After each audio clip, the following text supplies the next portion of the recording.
guys, welcome back to my YouTube channel.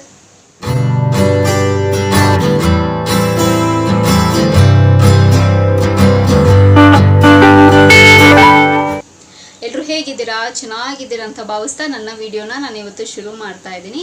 So ಹಾಗೆ ಇವತ್ತಿನ ವಿಡಿಯೋಲಿ ಒಂದು ಹೆಲ್ತ್ ಟಿಪ್ನ ನಿಮ್ಮ ಹತ್ರ ಎಲ್ಲ ಶೇರ್ ಮಾಡ್ಕೊಳ್ಳೋಣ ಅಂತ. ತುಂಬ ದಿವಸ ಆಗಿತ್ತು ಹೆಲ್ತ್ ಟಿಪ್ಪನ್ನು ನಿಮ್ಮ ಹತ್ರ ಶೇರ್ ಮಾಡಿಕೊಂಡು. ಸೊ ಒಂದು ಹೆಲ್ತ್ ಟಿಪ್ನ ನಿಮ್ಮ ಹತ್ರ ಶೇರ್ ಮಾಡ್ಕೊಳ್ತೀನಿ ಇವತ್ತಿನ ವಿಡಿಯೋಲಿ. ನ್ಯಾಚುರಲ್ ಆಗಿ ಸೊ ನಮ್ಮ ಮನೇಲಿ ಏನೆಲ್ಲ ಸಿಗುತ್ತೆ, ನಮ್ಮ ಸುತ್ತಮುತ್ತ ಏನೆಲ್ಲ ಸಿಗುತ್ತೆ ಅದನ್ನು ನಾವು ತಿಂದು ನಮ್ಮ ಆರೋಗ್ಯನ ಚೆನ್ನಾಗಿ ಕಾಪಾಡುವಂಥದ್ದು ಒಂದು ಹೆಲ್ತ್ ಟಿಪ್ಪು. ಇದು ಜನರಲ್ ಆಗಿ ನಾರ್ಮಲ್ ಆಗಿ ಹೆಣ್ಮಕ್ಳಲ್ಲಿ ಜಾಸ್ತಿ ಕಾಣಿಸ್ಕೊಳ್ಳೋವಂಥದ್ದು. ಇದು ಸಾಮಾನ್ಯವಾಗಿರುತ್ತೆ. ಸೊ ಅದ್ರ ಬಗ್ಗೆ ಮಾತಾಡೋಣ ಇವತ್ತು, ಓಕೆನಾ? ಸೊ ಏನು ಅಂತ ಹೇಳ್ತೀನಿ ನಾನು. ಸೊ ವಿಡಿಯೋನ ಶುರು ಮಾಡೋಣ. ಸೊ ಶುರು ಮಾಡೋದಕ್ಕಿಂತ ಮುಂಚೆ ಸೊ ನನ್ನ ಚಾನಲ್ಗೆ ಇನ್ನೂ ಯಾರೆಲ್ಲ ನನ್ನ ಚಾನಲ್ಗೆ ಸಬ್ಸ್ಕ್ರೈಬ್ ಮಾಡಿದಿರೋ ವಿಡಿಯೋನ ನೋಡ್ತಿದ್ರು, ಸೊ ದಯವಿಟ್ಟು ಹೋಗಿ ನನ್ನ ಚಾನಲ್ಗೆ ಸಬ್ಸ್ಕ್ರೈಬ್ ಆಗಿ, ಹಾಗೆ ಪಕ್ಕದಿರೋ ಬೆಲ್ಲೈಕನ್ನ ಪ್ರೆಸ್ ಮಾಡಿದ್ರೆ ನಾನೆಲ್ಲ ಹೊಸ ವಿಡಿಯೋ ನೋಟಿಫಿಕೇಶನ್ ಬರುತ್ತೆ, ಅವಾಗ ಮಿಸ್ ಮಾಡದೆ ನೋಡ್ಬೋದು. ಆ್ಯಂಡ್ ಸೇಮ್ ವೇ ನಾನು ಫೇಸ್ಬುಕ್ ಮತ್ತು ಇನ್ಸ್ಟಾಗ್ರಾಮಲ್ಲಿ ಕೂಡ ವೀಡಿಯೋಸ್ ಮಾಡ್ತೀನಿ. ಅದರ ಹೆಸರು ಕೂಡ ಸ್ಕ್ರೀನ್ ಮೇಲೆ ಡಿಸ್ಪ್ಲೇ ಆಗ್ತಿರುತ್ತೆ ಆ್ಯಂಡ್ ಡಿಸ್ಕ್ರಿಪ್ಷನ್ ಬಾಕ್ಸಲ್ಲಿ ಲಿಂಕ್ ಕೊಟ್ಟಿರ್ತೀನಿ. ಮೋಜು ಮತ್ತು ಜೋಶಲ್ಲಿ ಕೂಡ ನಾನು ವೀಡಿಯೋಸ್ ಮಾಡ್ತೀನಿ. ಅದರ ಹೆಸರು ಕೂಡ ಸ್ಕ್ರೀನ್ ಮೇಲೆ ಡಿಸ್ಪ್ಲೇ ಆಗ್ತಿರುತ್ತೆ ಆ್ಯಂಡ್ ಡಿಸ್ಕ್ರಿಪ್ಷನ್ ಬಾಕ್ಸಲ್ಲಿ ಲಿಂಕ್ ಕೊಟ್ಟಿರ್ತೀನಿ ಅಂತ ಹೇಳ್ತಾ ಇವಾಗ ತಡ ಮಾಡಿದಿರೋ ವಿಡಿಯೋನ ಶುರು ಮಾಡೋಣ ಬನ್ನಿ. ಸೊ ಇವತ್ತಿನ ವಿಡಿಯೋ ಯಾವ ಬೇಸಿಸ್ ಮೇಲೆ ಇದೆ ಅಂತಂದರೆ, ಇದು ಸಾಮಾನ್ಯವಾಗಿ ಹೆಣ್ಮಕ್ಳಲ್ಲಿ ಜಾಸ್ತಿ ಕಾಣಿಸ್ಕೊಳ್ಳುವಂಥದ್ದು ಐರನ್ ಡಿಫಿಷಿಯನ್ಸಿ, ಅನಿಮಿಕ್ ಅಂತಲೂ ಕರೀತಾರೆ. ಸೊ ಅದು ಏನಕ್ಕೆ ಬರುತ್ತೆ ಅಂತಂದರೆ, ಯೂಶಲಿ ಹೆಣ್ಮಕ್ಳಿಗೆ ಪೀರಿಯಡ್ಸ್ ಜಾಸ್ತಿ ಇರುತ್ತಲ್ವ. ಸೊ ತಿಂಗಳಲ್ಲಿ ನಮಗೆ ಪೀರಿಯಡ್ಸ್ ಇದ್ದೇ ಇರುತ್ತೆ. ಸೊ ಹೆಣ್ಮಕ್ಳಲ್ಲಿ ಜಾಸ್ತಿ ಕಾಣಿಸ್ಕೊಳ್ಳೋವಂಥದ್ದು ಈ ಸಮಸ್ಯೆ. ಆ್ಯಂಡ್ ನಮಗೇನಾದರೂ ಸಮಸ್ಯೆ ಇದ್ದಾಗ ಒಳಗಡೆ ಲೈಕ್ ನಮ್ಗೆ ಆ ಒಳಗಡೆ ನಡೆಯೋದು ನಮಗೇನು ಗೊತ್ತಾಗೋದಿಲ್ಲ. ಏನಾದರೂ ನಮಗೆ ಸ್ಟಮಕ್ ಇನ್ಫೆಕ್ಷನ್ ಆಗಿರ್ಬೋದು, ಅಥವಾ ಒಳಗಡೆ ನಮ್ಮ ಆರ್ಗನ್ಸ್ ಯಾವುದಾದ್ರೂ ಸ್ವಲ್ಪ ವೀಕ್ ಆಗಿದ್ದು, ಸೊ ಆ ಥರದ್ದೆಲ್ಲನೂ ಸ್ವಲ್ಪ ಸಮಸ್ಯೆ ಕಾಣಿಸ್ಕೊಳ್ಳುತ್ತೆ. ಸೊ ಐರನ್ ಡೆಫಿಷಿಯನ್ಸಿ ಜಾಸ್ತಿ. ಆ್ಯಂಡ್ ನಮಗೆ ಬ್ಲಡ್ ಕಡಿಮೆ ಇದ್ರೂ ಐರನ್ ಡೆಫಿಷಿಯನ್ಸಿ ಇರುತ್ತೆ. ಸೊ ಇದನ್ನೆಲ್ಲ ನಾವು ಕರೆಕ್ಟ್ ಮಾಡ್ಕೊಳ್ಳೋದಿಗೆ ಹೇಗೆ ಅಂತಂದರೆ, ಒಂದಷ್ಟು ಫುಡ್ಸ್ ಇದೆ. ಸೊ ನ್ಯಾಚುರಲ್ ಆಗಿ ಒಂದಷ್ಟು ಫುಡ್ ಇದೆ. ಆ್ಯಂಡ್ ಇದು ಡಯಾಗ್ನೋಸ್ ಮಾಡೋದಕ್ಕಾಗಲ್ಲ, ಆ್ಯಂಡ್ ಟ್ರೀಟು ಅಷ್ಟು ಪರ್ಫೆಕ್ಟಾಗಿ ಟ್ರೀಟು ಮಾಡೋದಕ್ಕಾಗಲ್ಲ. ಇದು ಒಂಥರ ಏನು ಹೇಳ್ತಾರೆ, ಕಾಣುತ್ತೆ ಕಾಣದೇ ಏನೂ ಇರುತ್ತೆ. ಸೊ ಆ ಥರದ್ದಿದು ಲೈಕ್ ನಮಗೆ ಅದು ಫೀಲ್ ಆಗುತ್ತೆ and it's very dangerous actually ಹೇಳಬೇಕು ಅಂತಂದರೆ. ತುಂಬಾ ಡೇಂಜರು. ಐರನ್ ಡೆಫಿಷಿಯನ್ಸಿ ಕಡಿಮೆ ಇದ್ದರೆ ಲೈಕ್ ಪ್ರೆಗ್ನೆನ್ಸಿ ಟೈಮಲ್ಲಿ ತುಂಬ ಡಿಫಿಕಲ್ಟ್ ಆಗುತ್ತೆ. ಆ್ಯಂಡ್ ಆಬ್ವಿಯಸ್ಲಿ ಬ್ಲಡ್ ಬೇಕೇ ಬೇಕಲ್ವಾ ಪ್ರೆಗ್ನೆನ್ಸಿ ಟೈಮಲ್ಲಿ ಜಾಸ್ತಿ. ಸೊ ಅದು ವೀಕ್ ಆಗುತ್ತೆ. ಆ್ಯಂಡ್ ನಮ್ಮ ಡೈಲಿ ಆ್ಯಕ್ಟಿವಿಟೀಸಲ್ಲಿ ನಮಗೂ ಕೂಡ ನಮಗೆ ಅಷ್ಟು ಎನರ್ಜಿ ಇರೋದಿಲ್ಲ, ತುಂಬ ಟಯರ್ಡ್ ಆಗೋದಾಗಿರಲಿ, ನಾವು ಎಷ್ಟೇ ನಾವು ಫುಡ್ನ ಇಂಟೇಕ್ ಮಾಡಿದ್ರೂ ನಮ್ಗೆ ಎನರ್ಜಿ ಇರೋದಿಲ್ಲ.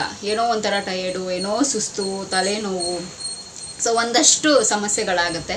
ಸೊ ಐರನ್ ಇರೋದು ನಮ್ಮ ಬಾಡಿಲಿ ಸಿಕ್ಕಾಬಟ್ಟೆ ಇರಬೇಕದು. ಸೊ ಒಂದಷ್ಟು ಏನು ಪರ್ಸೆಂಟೇಜ್ ಇರುತ್ತೆ. ಸೊ ಎಲ್ಲನೂ ಸರಿಗಿದ್ರೆ ಮಾತ್ರ ನಾವು ಒಂದು ಹ್ಯೂಮನ್ ಸಿಸ್ಟಮು ಚೆನ್ನಾಗಿ ವರ್ಕ್ ಮಾಡೋದಕ್ಕೆ ಸಾಧ್ಯ.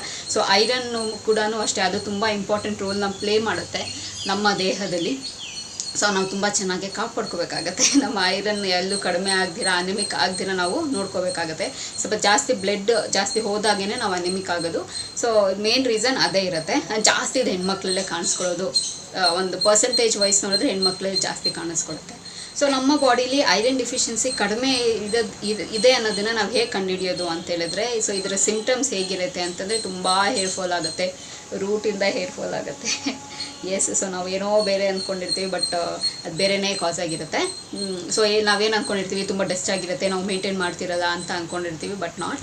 ಐರನ್ ಡೆಫಿಷಿಯನ್ಸಿ ಆದಾಗ ರೂಟಿಂದ ಕೂದಲು ಉದುರುತ್ತೆ. ಸೊ ಅದೊಂದು. ಆ್ಯಂಡ್ ಡಾರ್ಕ್ ಸರ್ಕಲ್ಸ್ ಬರೋದಕ್ಕೆ ಶುರು ಆಗುತ್ತೆ ಕಣ್ಣಿನ ಸುತ್ತ, ಅದು ಒಂದು ಮೇಜರ್ ಪಾಯಿಂಟು. ಆ್ಯಂಡ್ ನಮಗೆ ಡ್ರೈ ಸ್ಕಿನ್ ಆಗೋದಾಗಿರಲಿ, ಇಚ್ಚಿಂಗ್ ಆಗೋದಾಗಿರಲಿ, ಸೊ ಇದನ್ನು ಆಗುತ್ತೆ. ಆ್ಯಂಡ್ ಕಣ್ಣುಗಳು ಅಷ್ಟೇ. ಕೆಲವ್ರು ದೊಡ್ಡವ್ರು ಹೇಳೋದು ನೋಡಿದ್ದೀರಾ, ಅವಳೆ ಕುರಿ ಕಣ್ಣು ಬಿಟ್ಟಂಗೆ ಹಂಗೆ ಬಿಡ್ತೀಯ ಅಂತ. ಸೊ ಅದೆಲ್ಲ ಐರನ್ ಡೆಫಿಷಿಯನ್ಸಿ ಇದ್ರೇ. ನಾವೆಷ್ಟೇ ನಮಗೆ ಅದು ಒಳಗಡೆ ನಮಗೆ ಅನಿಸುತ್ತೆ ನಾವು ಆ್ಯಕ್ಟಿವ್ ಆಗಿದ್ದೀವಿ, ನಾವು ಜೋಶಾಗಿದ್ದೀವಿ ಅಂತ, ಬಟ್ ನಮ್ಮ ಆಪೋಸಿಟ್ ಇರೋರಿಗೆ ಅದು ಅನಿಸೋದಿಲ್ಲ. ಏನಿದು ಇಷ್ಟು ಡಲ್ ಆಗಿದೆಯಾ, ಏನಿದು ಜೋಶೇ ಇಲ್ಲ ಅಂತ ಅನಿಸುತ್ತೆ. ಸೊ ಅಷ್ಟು ಡಲ್ ಆಗೋಗಿರ್ತೀವಿ. ಆ್ಯಂಡ್ ತುಂಬ ಸುಸ್ತಾಗುತ್ತೆ ಯಾವಾಗ್ಲೂ. ಆ್ಯಂಡ್ ಹೆಡ್ಏಕ್ ಬರುತ್ತೆ, ತುಂಬ ವೀಕ್ ಆಗೋಗಿರ್ತೀವಿ. ಕಾಲುಗಳೆಲ್ಲ ಮಸಲ್ಗೆಲ್ಲ ಜಾಸ್ತಿ ಪೇಯ್ನ್ ಬರುತ್ತೆ. ಸೊ ಸ್ವಲ್ಪ ಇಷ್ಟೊಂದೆಲ್ಲ ಸಿಂಪ್ಟಮ್ಸ್ ಇರುತ್ತೆ. ಐರನ್ ಡಿಫಿಷಿಯನ್ಸಿ ಇರೋರು ಇದನ್ನೆಲ್ಲ ಕಂಡ್ಕೊಳ್ಳಿ, ಓಕೆನಾ? ಆ್ಯಂಡ್ ಎಸ್ಪೆಷಲಿ ಹೆಣ್ಮಕ್ಳು. ಆ್ಯಂಡ್ ಇದನ್ನು ನಾವು ಹೇಗೆ ನಮ್ಮ ಸುತ್ತಮುತ್ತ ಇರೋ ಫುಡ್ಡಲ್ಲಿ ನಾವು ಸರಿ ಮಾಡ್ಕೋಬೋದು ಅಂತಂದರೆ, ಯೂಶ್ವಲಿ ಆಮೇಲೆ ಇನ್ನೊಂದು ಸಿಂಪ್ಟಮ್ಸ್ ಏನು ಅಂತಂದರೆ, ಉಗುರೆಲ್ಲ ನಮಗೆ ಒಂಥರ ತೆಳುವಾಗಿರುತ್ತೆ, ಸ್ಟ್ರಾಂಗ್ ಆಗಿರೋದಿಲ್ಲ, ತೆಳುವಾಗಿರುತ್ತೆ. ಸೊ ಇದೆಲ್ಲ ಒಂದು ನಾವು ಕಂಡ್ಕೊಳ್ಳೋ ಅಂಥದ್ದು. ನಮಗೆ ಐರನ್ ಡಿಫಿಷಿಯನ್ಸಿ ಇದೆ ಅಂತ ನಮಗೆ ನಾವೇ ತಿಳ್ಕೊಬೋದು. ಇದೆಲ್ಲ ಸಿಮ್ಟಮ್ಸ್ ಆಬ್ವಿಯಸ್ಲಿ ಇರುತ್ತೆ. ಆ್ಯಂಡ್ ಇನ್ನೂ ನೀವು ಕನ್ಫರ್ಮ್ ಮಾಡ್ಕೋಬೇಕು ಅಂತಂದರೆ ಟೆಸ್ಟೇ ಇದೆ, ಐರನ್ ಡಿಫಿಷಿಯನ್ಸಿ ಟೆಸ್ಟ್ ಅಂತ. ಸೊ ಅದನ್ನು ಕೂಡ ಮಾಡ್ಕೋಬಹುದು. ಓಕೆನಾ. ಆ್ಯಂಡ್ ಇದರ ಟ್ರೀಟ್ಮೆಂಟ್ ಹೇಗಿರುತ್ತೆ ಅಂತಂದರೆ ಆಬ್ವಿಯಸ್ಲಿ ನೀವು ನೋಡಿ ಹಾಸ್ಪಿಟ್ಲಿಗೆಲ್ಲ ಹೋದಾಗ ಅವರೊಂದು ಬ್ಲಡ್ ತನಗೆ ತಾನೇ ಅದು ಇಂಪ್ರೂವೈಸ್ ಆಗೋವಂಥದ್ದು ಒಂದು ಟಾನಿಕ್ನ ಕೊಡ್ತಾರೆ. 3 ಮಂತ್ಸಿಗೆ ತೊಗೋಬೇಕು ಅಂತ ಹೇಳ್ತಾರೆ.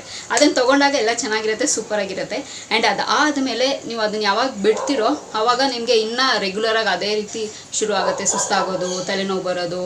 ಆ್ಯಂಡ್ ನೀವು ಎಷ್ಟೇ ನೀವು ಊಟ ಮಾಡಿದ್ರು ಸರಿ ಅದು ನಿಮಗೆ ನಿಮಗೆ ಅನಿಸ್ತಿರಲ್ಲ, ನಮಗೇನೋ ಒಂದು ಡಿಫೆನ್ಸಿಂದ ನಮಗೇನೋ ಬೇರೆ ಕಾಯಿಲೆನೇ ಇದೆ ಅಂತ ಅನಿಸ್ಬಿಡುತ್ತೆ.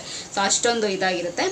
ಸೊ ನಾವು ಅದರ ಟಾನಿಕ್ ಜೊತೆಗೇ ಆಬ್ವಿಯಸ್ಲಿ ನೀವು ಹಾಸ್ಪಿಟಲ್ಗೆ ಹೋದರೆ ಟಾನಿಕ್ ಸಜೆಸ್ಟ್ ಮಾಡ್ತಾರೆ ಅಥವಾ ಮೆಡಿಸನ್ನ ಸಜೆಸ್ಟ್ ಮಾಡ್ತಾರೆ. ಆ್ಯಂಡ್ ಅದರ ಜೊತೆಗೆ ನಾವು ಟಾನಿಕ್ ಬಿಟ್ಟಾದಮೇಲೆ, ಮೆಡಿಸನ್ ಬಿಟ್ಟಾದಮೇಲೆ ನಾವು ನಮ್ಮ ಐರನ್ ಡಿಫಿಷಿಯನ್ಸಿನ ಎಲ್ಲೂ ಕಡಿಮೆ ಆಗ್ತಿರ ನಾವು ನೀಟಾಗಿ ಅದು ಗ್ರಾಫ್ನ ಮೇಂಟೈನ್ ಮಾಡಬೇಕು ಅಂತಂದರೆ ಫುಡ್ ಏನು ಅಂತಂದರೆ, ಆ್ಯಂಡ್ ಫುಡ್ಡಲ್ಲೂ ನಾವು ಫಸ್ಟು ಟ್ರೈ ಮಾಡ್ಬೋದು ಆ್ಯಂಡ್ ದೆನ್ ಆಮೇಲೆ ಮೆಡಿಸನ್ಸ್ಗೆ ಹೋಗೋದು ಅನ್ನೋದು ನನ್ನ ಅಭಿಪ್ರಾಯ.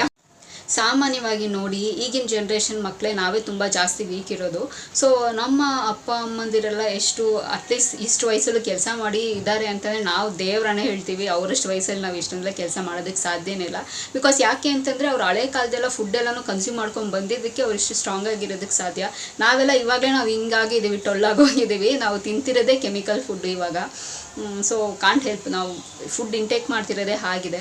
ಸೊ ಹಾಗಾಗಿ ನಾವು ನಮ್ಮ ಹೆಲ್ತ್ನ ಎಷ್ಟು ಆಗುತ್ತೋ ಸಾಧ್ಯ ಅಷ್ಟು ನಾವು ಕಾಪಾಡ್ಕೊಳ್ಳುವಂಥದ್ದು ನಮ್ಮ ಕೈಯಲ್ಲಿರುತ್ತೆ. And coming to the food, ಯಾವುದು ಫುಡ್ಡು ತುಂಬಾ ಹೆಲ್ಪ್ ಮಾಡುತ್ತೆ ಸ್ವಲ್ಪ ಇಂಪ್ರೂವೈಸೇಷನ್ ಮಾಡೋದಕ್ಕೆ ಅಂತಂದರೆ ನಾನ್ ವೆಜ್ ತಿನ್ನಬೇಕು. ಎಸ್, ಅಫ್ಕೋರ್ಸ್ ಅದ್ರಲ್ಲಿ ಪ್ರೋಟೀನ್ಸ್ ಜಾಸ್ತಿ ಇರುತ್ತೆ. ಆ್ಯಂಡ್ ನಮ್ಮ ದೇಹಕ್ಕೆ ತುಂಬ ಒಳ್ಳೆಯದು ನಾನ್ ವೆಜ್ ತಿನ್ನೋರು. ಸೊ ಚಿಕನ್ ತಿನ್ನಬೇಕು, ಎಗ್ ತಿನ್ನಬೇಕು, ಮಟನ್ ತಿನ್ನಬೇಕು. And liver, chicken liver plays a very important role. So ಅದು ಹಾರ್ಟ್ಗೂ ಕೂಡ ತುಂಬಾ ಒಳ್ಳೆಯದು. ಸೊ ನೋಡಿ, ಸಾಮಾನ್ಯವಾಗಿ ಇದು ಐರನ್ ಡಿಫಿಷಿಯನ್ಸಿ ಎಲ್ಲನೂ ಯಾವುದಕ್ಕೆ ಗೊತ್ತಾ ಜಾಸ್ತಿ ಎಫೆಕ್ಟ್ ಮಾಡೋದು, ಹಾರ್ಟಿಗೆ ಮತ್ತು ಲಂಗ್ಸಿಗೆ ಜಾಸ್ತಿ ಎಫೆಕ್ಟ್ ಮಾಡುತ್ತೆ. ಸೊ ಇದನ್ನು ಸ್ವಲ್ಪ ನಾವು ತಲೆಯಲ್ಲಿ ಇಟ್ಕೋಬೇಕಾಗತ್ತೆ, ಗಮನ ಇಡಬೇಕಾಗತ್ತೆ. And liver it's very good to our heart and lungs, ಎರಡಕ್ಕೂ ತುಂಬ ಒಳ್ಳೆಯದು ಲಿವರು. ಸೊ ಇದನ್ನು ಇಂಟೇಕ್ ಮಾಡಬೇಕು. ಆ್ಯಂಡ್ ನಾವು ಪಾಲಕ್ ವೆಜ್ ಅವರು ಪಾಲಕ್ ಜಾಸ್ತಿ ತಿನ್ನಬೇಕು.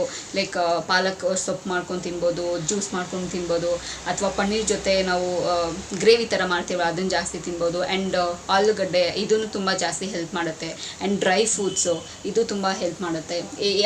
ಯಾವುದೇ ಡ್ರೈ ಫ್ರೂಟ್ಸ್ ತೊಗೊಳ್ಳಿ, ಯಾವಾಗಲೂ ಹೇಳೋದನ್ನು ಕೇಳಿ ಡಾಕ್ಟ್ರು, ಒಂದು ದಿನಕ್ಕೆ ನಾವು ಹ್ಯಾಂಡ್ಫುಲ್ ಆಫ್ ನಟ್ಸ್ ತಿನ್ನಬೇಕು, ಡ್ರೈ ಫ್ರೂಟ್ಸ್ ತಿನ್ನಬೇಕು ಅಂತ ಹೇಳ್ತಾರೆ. It's actually true. ಆ್ಯಂಡ್ ಅದಾದಮೇಲೆ ಫ್ರೂಟ್ಸಿಗೆ ಬಂದರೆ ಪಪಾಯ ತುಂಬ ಹೆಲ್ತಿ, ಅದೂ ತುಂಬ ರಿಚ್ ಆಗಿದೆ ಐರನ್ನಲ್ಲಿ. ನಾವು ಡೈಲಿ ತಿಂದರೂ ಏನೂ ಸಮಸ್ಯೆ ಇಲ್ಲ ಫ್ರೂಟ್ಸ್ ಪಪಾಯದಲ್ಲಿ, ಅದು ತುಂಬ ಒಳ್ಳೆಯದು.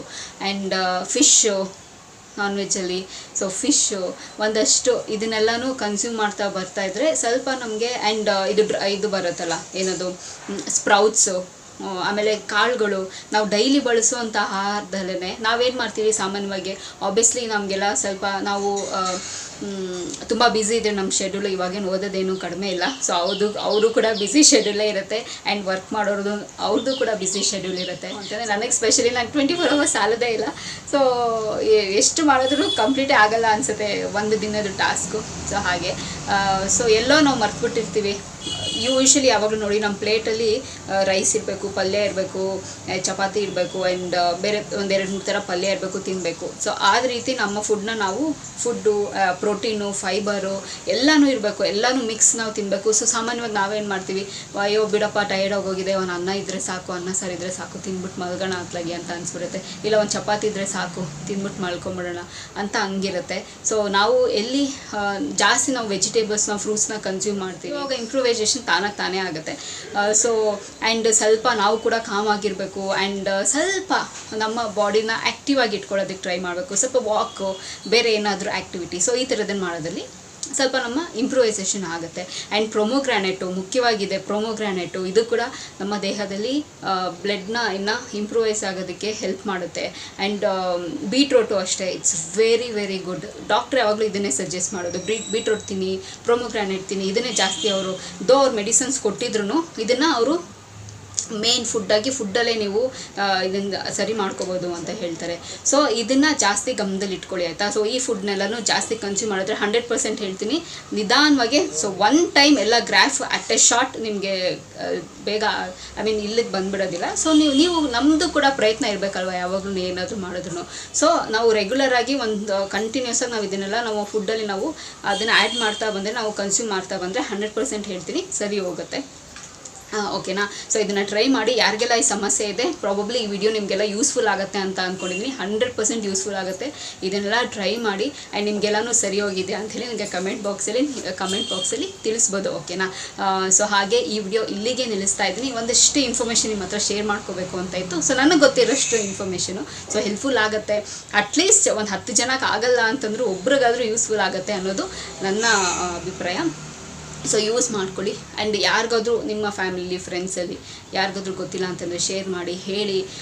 ಒಂದು ಒಳ್ಳೇದು ಮಾಡೋದ್ರಲ್ಲಿ ನಮಗೇನೂ ಎಫೆಕ್ಟ್ ಆಗೋದಿಲ್ಲ. ನಾವು ಮಾಡೋ ಒಳ್ಳೆ ಕೆಲಸ ಹಾಗೆ ಹೇಳ್ತಾರಲ್ಲ, ಅಪ್ಪ ಅಮ್ಮ ಮಾಡಿದ ಒಳ್ಳೆ ಕೆಲಸ ನಮ್ಮ ಮೇಲೆ ನಮಗೆ ರಿಫ್ಲೆಕ್ಟ್ ಆಗುತ್ತೆ. ನಾವು ಮಾಡಿದ ಒಳ್ಳೆ ಕೆಲಸ ನಮ್ಮ ನೆಕ್ಸ್ಟ್ ಜನ್ರೇಷನ್ಗೆ ಹೆಲ್ಪ್ ಆಗುತ್ತೆ ಅಂತ. ಸೊ ನಮ್ಮ ಕೈಲಾದಷ್ಟು ನಾವು ಹೆಲ್ಪ್ ಮಾಡೋಣ. ಸೊ ಕೆಟ್ಟದಂತೂ ಮಾಡೋದಕ್ಕೂ ಹೋಗ್ಬಾರ್ದು ಆ್ಯಂಡ್ ಬಯಸೋದಕ್ಕೂ ಹೋಗಬಾರ್ದು ಅನ್ನೋದು ನನ್ನ ಅಭಿಪ್ರಾಯ. ಆ್ಯಂಡ್ ಒಬ್ರನ್ನ ಕೆಟ್ಟದ್ದು ಮಾಡೋದ್ರಿಂದ ನಮಗೇನೇನು ಯೂಸ್ ಇಲ್ಲ. ಅದ್ರ ಬಗ್ಗೆ ನಾವು ಯೋಚನೆ ಕೂಡ ಮಾಡೋದಕ್ಕೆ ಹೋಗಬಾರ್ದು. ಆ್ಯಂಡ್ ಕರ್ಮ ಬಿಲೀವ್ ಮಾಡಿ, ನಿಜವಾಗ್ಲೂ ಹೇಳ್ತೀನಿ, what goes around it comes around. So ನಾವು ಏನು ಮಾಡ್ತೀವೋ ಅದನ್ನು ಒಂದಲ್ಲ ಒಂದು ಬೇರೆ ರೂಪದಲ್ಲಿ ನಮಗೆ ಬಂದೇ ಬರುತ್ತೆ.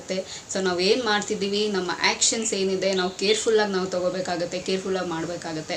ಸೊ ಒಂದಲ್ಲ ಒಂದು ರೀತಿಯಲ್ಲಿ ಅದು ವಾಪಸ್ ಬರುತ್ತೆ. ಅದು ವಾಪಸ್ ಬಂದಾಗ ನಮಗೆ ತಡ್ಕೊಳ್ಳೋದಕ್ಕಂತೂ ಆಗೋದಿಲ್ಲ. ಸೊ ಆ ಲೆವೆಲಿಗಿರುತ್ತೆ ಕರ್ಮ ಅನ್ನೋದು. ಸೊ ನಾವು ಏನೇ ಮಾಡಿದ್ರು ಯೋಚನೆ ಮಾಡಿ ಮಾಡಬೇಕು. ನಮಗೆಲ್ಲರೂ ಒಬ್ರು ಇರ್ತಾರೆ ಮೇಲೆ ನಿಂತ್ಕೊಂಡು ನೋಡ್ತಿರ್ತಾರೆ. ಸೊ ದಯವಿಟ್ಟು ಕಾಷಿಯಸ್ ಆಗಿದ್ದು ಏನಾದರೂ ಮಾಡಬೇಕು ಅನ್ನೋದು ನನ್ನ ಒಂದು ಸಜೆಷನ್ ಅಂತಲೇ ತೊಗೊಳ್ಳಿ. ಓಕೆನಾ. ಸೊ ಪ್ರಾಬಬ್ಲಿ ಈ ವಿಡಿಯೋ ನಿಮಗೆಲ್ಲ ಇಷ್ಟ ಆಗುತ್ತೆ, ಹೆಲ್ಪ್ಫುಲ್ ಆಗುತ್ತೆ, ಮುಖ್ಯವಾಗಿ ಹೆಲ್ಪ್ಫುಲ್ ಆಗುತ್ತೆ ಅಂತ ಅಂದ್ಕೊಂಡಿದ್ದೀನಿ. ಸಾಮಾನ್ಯವಾಗಿ ತುಂಬ ಜನ ಐರನ್ ಡಿಫಿಷಿಯನ್ಸಿಲಿ ಬಳಲ್ತಿರ್ತಾರೆ. ಸೊ ಇದನ್ನೆಲ್ಲ ಟ್ರೈ ಮಾಡಿ, ನಮ್ಮ ಫುಡ್ಡಲ್ಲೇ ನಾವು ಕರೆಕ್ಟ್ ಮಾಡ್ಕೋಬೋದು. ಓಕೆನಾ. ಸೊ ಹೆಲ್ಪ್ಫುಲ್ ಆಗುತ್ತೆ ಅಂತ ಅಂದ್ಕೊಂಡಿದ್ದೀನಿ. ಸೊ ಕಮೆಂಟ್ ಮೂಲಕ ನಿಮ್ಮ ಅಭಿಪ್ರಾಯನ ತಿಳಿಸ್ಬೋದು ಅಂತ ಹೇಳ್ತಾ, ಸೊ ಈ ವಿಡಿಯೋ ಇಲ್ಲಿಗೆ ನಿಲ್ಲಿಸ್ತಾ ಮತ್ತೊಂದು ಚೆನ್ನಾಗಿರೋ ವಿಡಿಯೋ ಜೊತೆ ನಾನು ಭೇಟಿ ಆಗ್ತೀನಿ. ಸೊ ಅಂಚಿಲ್ರೆ ನೀವೇನು ಮಾಡ್ತಿರ್ಬೇಕು, ಇಟ್ಸ್ ವೆರಿ ಸಿಂಪಲ್. ನಾನು ಯಾವಾಗಲೂ ಹೇಳ್ದಂಗೆ ನನ್ನ ಯೂಟ್ಯೂಬ್ ಚಾನಲಲ್ಲಿ ನನ್ನ ವೀಡಿಯೋಸ್ನ ನೋಡ್ತೀರಿ ಅಂತ ಹೇಳ್ತಾ, miss me and bless me and signing off. Bye.